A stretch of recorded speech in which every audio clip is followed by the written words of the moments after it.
তারাপীঠ এসছেন, কাজলদা হাতে রান্না খাননি, একবার খেয়ে দেখুন। আমি আর মোটা চলে আসলাম তারাপীঠে এসে মটন কিনতে। তুই খাবি না তো? ঠিক আছে চলো এবার আনতে দেবো।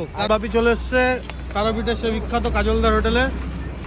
এই যে মোটা পালাচ্ছে, খুঁজে খুঁজে বের করেছি দাদাকে। ঠিক আছে, তো বন্ধু এখন এসে বলছে কাজলদার হাতের রান্নাই খাবে। কাজলদা আমাদের রান্না করছে। ঠিক আছে,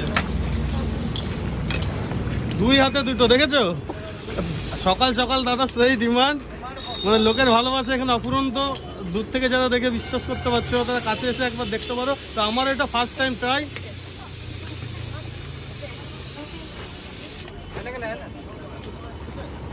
দাদা মটন রান্না করতে কত নিচ্ছ?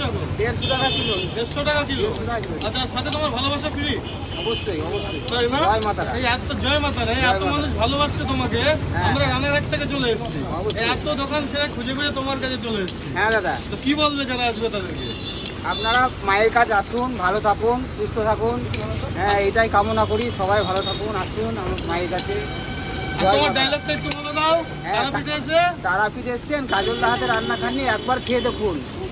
একবার খেলে পরে আবার আসতে হবে। জয় মা তারা। জয় মা তারা, জয় মা তারা। কাজলদা কিন্তু এখন খুব ভাইরাল। আর আরেকটা কথা, কাজলদা অনেক সময় কিন্তু দোকানে থাকে না।